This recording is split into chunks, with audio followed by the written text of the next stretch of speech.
Welcome to our lectures on DC microgrid and control.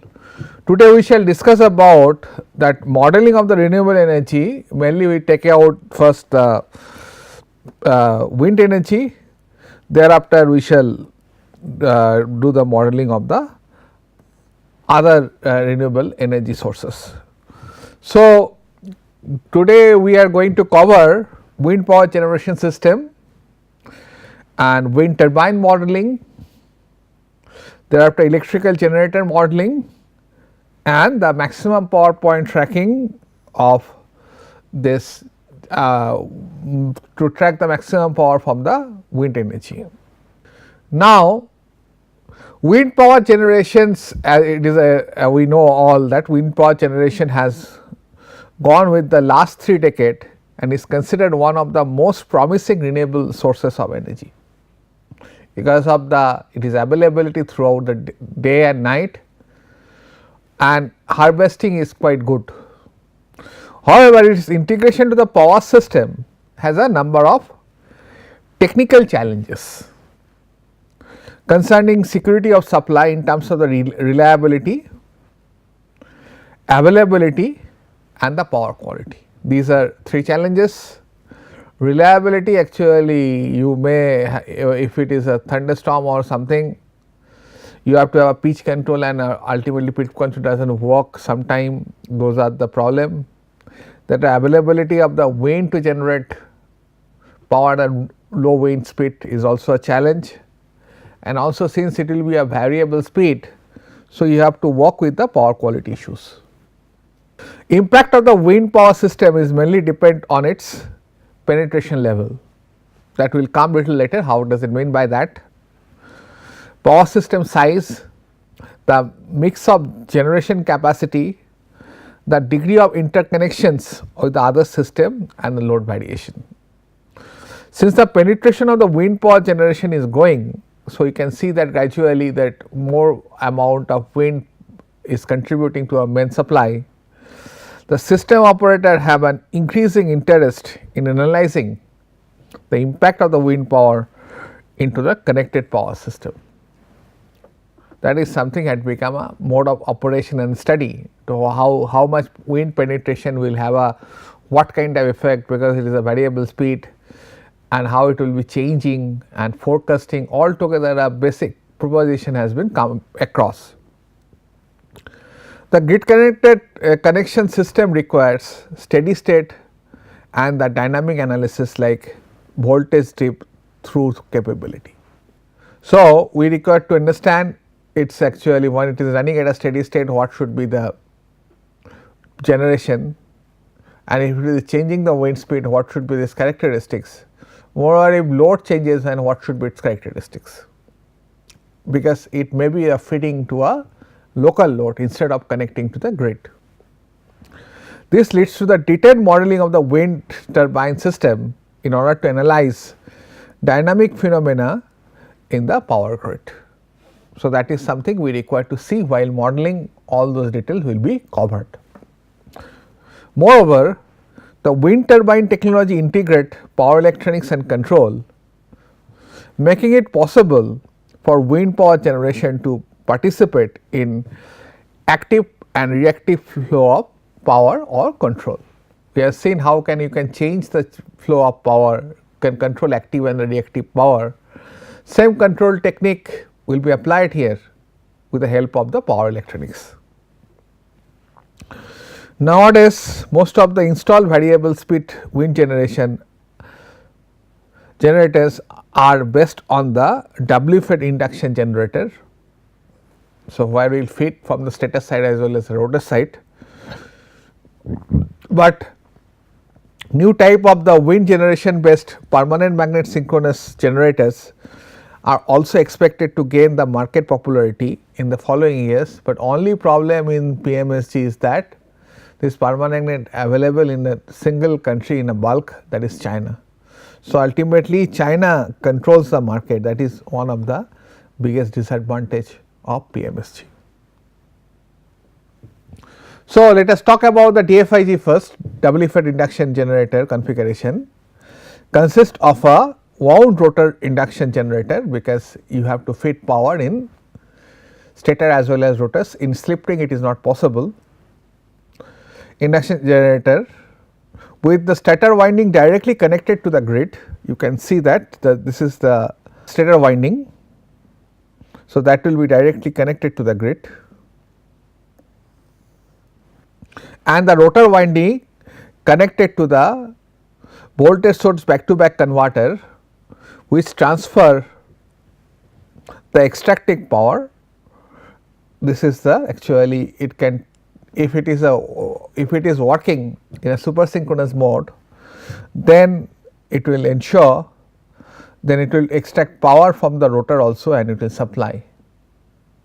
If it is working in a subsynchronous mode, then you have to inject power to the rotor to maintain its synchronous speed. The PMSG configuration needs or one of the advantage of that, this rotor power sees actually only the percentage of the bulk power. For this rating of this dual converter is quite low compared to the total rating of the permanent magnet, compared to the total rating of DFIG. The PMSG configuration needs a full power converter and allows the use of multipolar generators, making it possible to suppress the gearbox. So, this is something, this is the something we may not have a gearbox here, and here we can use a permanent magnet synchronous motor or generator.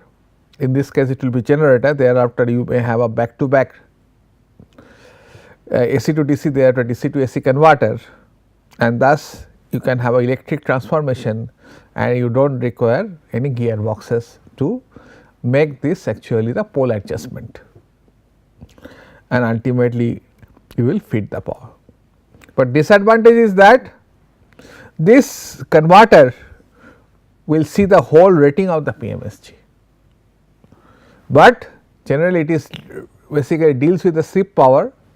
So, this power is quite low in case of the DFIG. So, power electronics ratings of this back to back inverter and converter is quite low compared to this PMSG, but here you have a gearbox, you do not require any gearbox. Wind turbine electrical generation system power comes from the kinetic energy of the wind, and it can be expressed as a kinetic power available in the stream of the air multiplied by a Cp factor called the power coefficient. Cp mainly depend on the relations between the average speed of the air across the area covered by the wind wheel and its angular speed of the angular speed and the geometric characteristics of the turbine, including the instantaneous blade pitch angle. Professor Soumitra Banerjee has done an NPTEL courses quite long ago on renewable energy sources. You are requested to refer all those details there. So, the power extracted of the wind turbine has the following expressions, that is Cp into wind, and if you can expand, that is the coefficient of the power, that is half, rho is the density area, and it will be the proportional to the velocity cube. So, while increasing, if velocity of the wind speed is doubled, then energy transfer will be actually 8 times. So, it is quite huge in terms of the power generation with the smallest change in the wind speed, and therefore, the different approach to model the power coefficient. The common approach is to use the analytic expressions form, that is Cp, lambda and theta. It will be C1 C2 lambda I minus C2 theta 3 and so on, while lambda is the speed ratio and is identified by lambda equal to omega t r by wind speed and lambda I equal to 1 by lambda plus C8 theta minus C9 theta, where we can find out C1 to C9 can have these values, 0.5, 0.16, 0.4 and so on are the characteristics constants of the wind speed, and where theta is the blade pitch angle. Knowing the wind speed and the angular speed of the wind turbine and the blade pitch angle, the mechanical torque of the turbine shaft may be computed. That is very important thing, that is Cp V wind omega t, that will be basically the function of these two parameters half rho a v square, where T prime T is the wind turbine torque. So, let us understand the power characteristics of the wind turbine. The power characteristics of the twin turbines are defined by the power curve. We shall just come to this power curve, which relates the mechanical power of the turbine with the wind speed. A typical power curve characteristics by the wind speed: cut in wind speed, rated wind speed and cut out wind speed, and it will be illustrated in the next figure, that is figure 3, where Pm is the mechanical power generated by the turbine and the Vw is the wind speed. So, this is something that you will have to see. So, this is the cut in speed, below that it is not possible to generate any energy, and this is the theoretical pure curve, and actually this is the generator control, and in this region you require to operate. Thereafter, stall or the pitch control, you have to align in such a way that maximum air should pass and it will not be affected by it. So, here you will start, this is the rated speed, and there actually you will not allow the wind speed to go beyond it, and thus you will have a pitch control, and above this wind speed you will have a cutout. The cut in wind speed is the speed at which turbines start operating to deliver power. It is a lower cutoff. The rated wind speed is the speed at which the system produces nominal power, which is also the rated output power of the generator. Say it is a 10 meter per second square. So, you take that value of the wind speed as a standard, and maybe 4 meter per wind speed is a cutoff. So, in that region we say that this is the theoretical power curve. The cutout wind speed is the highest wind speed at which turbine is allowed to operate before it is shut down. If it goes above it, we require to shut down for the wind speed anomaly. It is due to the thunders or hurricane or whatever may be. If you try to operate that thing, we may actually damage the blade. Now, the generator of the doubly fed wind turbine is wound rotor asynchronous machine. Assume the rotor and the stator winding to be placed sinusoidal and the symmetrical, and the magnetic saturation affects the capacitance of the winding is neglected. Now, taking the positive, the current flowing towards the machine, the relation between the voltage and the machine winding and the current and its derivative can be rewritten as Vs V supply of voltage that equal to I into S, that is the flux linkage into the system, that is actually it is n into phi, that is let us say lambda. So, that is in the stationary frame, that is for the stator, same thing it will be on the rotor, and where this is the stator parameter, stator voltage of the ABC phase, and this is the stator current of the ABC phase, where the stator voltage and the current and the are the rotor parameter respectively, and lambda ABS, lambda S ABC and lambda R ABC are the rotor flux linkage and stator flux linkage and the rotor flux linkage respectively in ABC frame. Now, where there can be a cross link, the stator and the rotor flux linkage ABC vector are defined by LSS, that is for the mutual inductance into IS ABC. Then this is basically the mutual, it is S and R. Same way this will be the symmetrical matrices you will find, it will be RS and this will be for the rotor. Generally what happen, if you write and expand LSS, then you will find that LS into MS, they are to half MS and half MS, again this will be LS plus LMS and this is the terms of this diagonal element and this will be the terms of half LMS, the off diagonal element, that is between the mutual inductance between the stator and the rotor.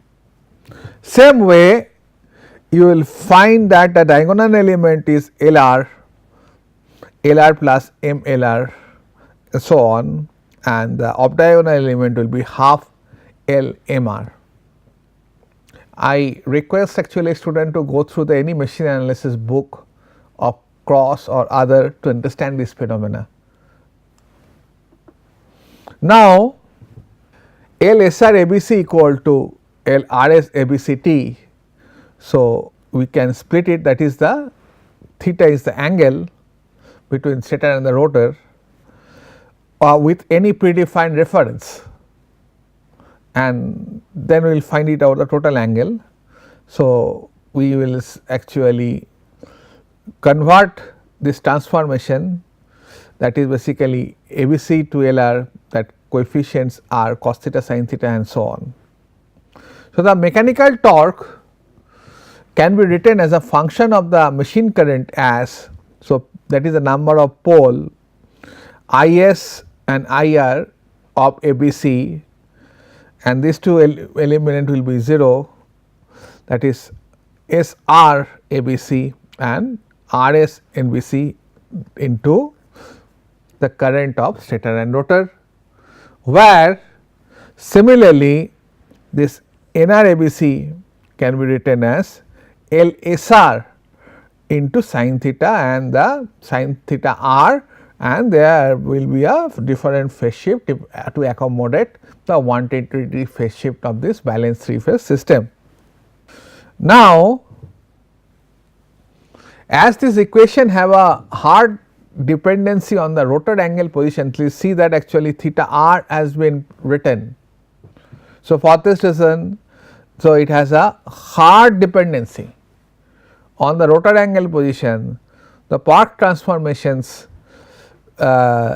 used to transform the variable to integrate the dynamic equation of the machine. Ultimately, we shall go back to the your ABC to the dq, and thus this is actually VSQ and VSD. This is basically the dq of stator side, and VRQ and VRD are the rotor side, and you can find that the expression will be surviving is that this is actually LS into ISQ.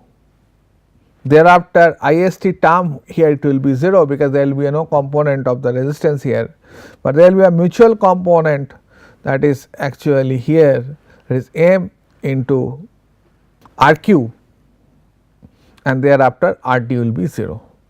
Similarly, we can split that thing and ultimately you can generate this vectors, and ultimately you will have a cross reference in these sectors, that is RS into SQ. Thereafter this will be the cross term LS into omega S into SD you have seen while controlling this other parameter, and with VQ there won't be any real component, RQ will be 0, and again with the omega s m will come, that value will be the RT. Similarly, it follows for the other, and you can write it by the inspections. So, and also this is a 0 sequence component if it is there. So, that will be actually Ls into stator, and it will be in a 0 sequence. So, it is, you will have this stator as well as the rotor. Now, we understand that the value of Ls is 2/3 LMS plus Ls, and thus, and also Lr, it actually 3/2 Mr plus Lr are the stator and the rotor winding of the self inductance coefficient, and thus Am is basically become 3/2 Lsr, and is the coupling coefficient between the stator and the rotor winding, and S is the slip defined as the relationship between the mechanical speed and the reference frame of reference, where S equal to synchronous speed minus actual speed by synchronous speed. Please go back, for this reason you will find this S term actually associated with the rotor. So, in the stator there is no S term, and please do not confuse. Sometime we have seen that people confuses that S as a Laplace. No, it is not Laplace. We are writing totally in a differential form. So, it is not in a Laplace domain, it is in a T domain. The torque expressions of the stator and the reactive power, which are the control objective of the rotor side converter control, and it can be rewritten as Tm in terms of this actual in terms of the reactive in terms of the torque in dq frame, that is 3/2 P into m ISQ/RD minus IST/RQ, where P is the number of pole pair, and similarly the reactive power, that is 3/2 VSQ into ISD minus VST ISQ. So, this is the modeling, and you require to spend time on little bit on the machine design part. Essentially, it is the basic motor. Now, let us come to the picture. The control of the variable speed wind turbine below the rated speed is achieved by controlling the generator. So, you have a generator side control. What we do generally? So, these are the different maximum power point taking. We try to actually align this pitch so that it actually get the maximum power. The main goal is to maximize the wind power capture at different wind speed, which can be achieved by adjusting the turbine speed in such a way that the optimal T speed, the ratio is maintained. So, that is something you require to ensure, and that is the control. Figure 4 shows the typical characteristics of the wind turbine operating at different wind speed, where Pm and the omega m are the mechanical power and speed of the turbine respectively. Now, for a given speed, each power curve has a maximum power point, you can refer. So, particular wind speed.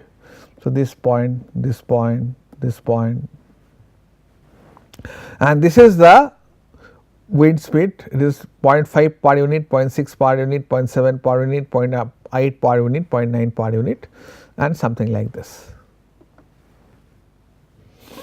And the trajectory of the MPPS, that is maximum power point, represents the power curve, which can be described by the figure has been shown in figure 4, and that is Pm is proportional to omega q.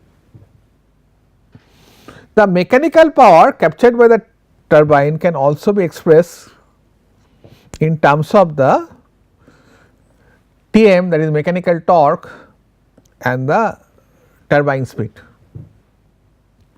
So, of course, we can equate this to, and thus Tm we can see that it is proportional to omega square. Ultimately torque will be proportional to the wind speed square of the wind speed.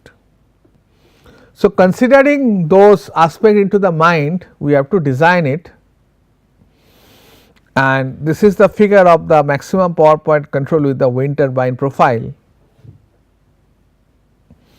and this is the wind turbine. There is a gearbox, you are feeding rotor and the stator DFIG, and this is the back to back AC to DC, DC to AC converter, and stator directly connected to the grid, and you have a digital control that will actually integrate power or actually take away the power from the system.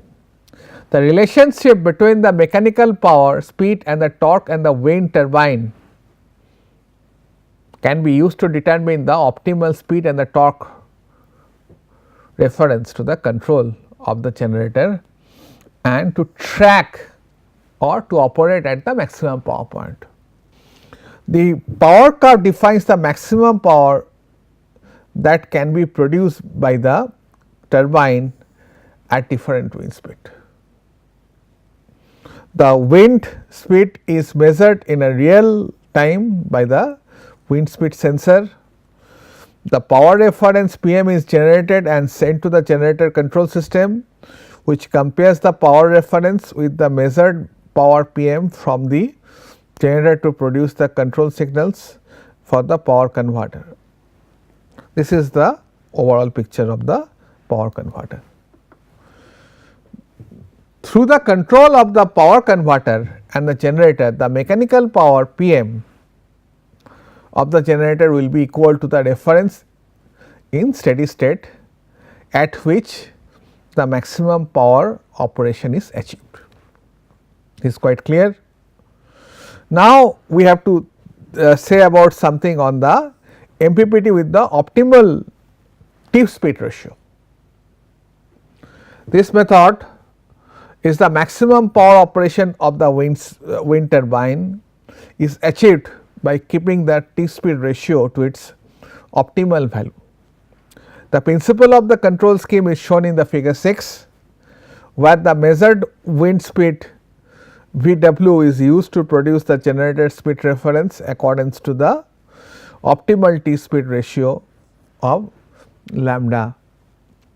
The generator wind speed Vm is controlled by the power converter and will be equal to the reference in steady state at which the MPPT is achieved. Now, you see that MPPT with the optimal torque control. This is the wind sensor, and ultimately that from there we will calculate the value of the wind speed, and that value will be put it, and from there actually lambda OPT by RT, from there reference omega will be controlled, and by digitally controlling, by taking power and adjusting, injecting power, you will ensure that this rotor rotate at that omega, and thus it will track the maximum power. So, this is called optimal TSR control of the wind turbine. The maximum power operation can also be achieved with the optimal torque control according to the equation 16, where the turbine mechanical torque Tm is a quadratic function of the turbine speed. You have seen it in this equation. And the figure 7, what does it do? So, it sends the speed from it square it out from here, and thus you have a reference torque, and you will control the torque of the system. This is called optimal TSR control of the wind speed. And figure 7 shows the principle of the MPPT scheme with optimal torque control, where the generated speed omega m is measured used to compare with the desired torque reference Tm. So, in that way you will have a both the control, you have a reference omega m and try to m, and here is a torque control. So, both are being used, that is called optimal torque control method for tracking MPPT. So, what we can conclude from here is that the coefficient for the optimal torque can be calculated according to the rated parameter of the generator. Through the feedback control, the generator torque Tm will be equal to the reference torque Tm prime Tm star in the steady state, and the MPPT is realized. It is noted that there is no need to use the wind speed sensor in this scheme. So, in this scheme you do not require any wind speed sensor, here you require the wind speed sensor. So, for this reason TRS method of control is been preferred. Thank you for your attention. We shall continue to our designing and modeling of the different kind of converter in our next classes.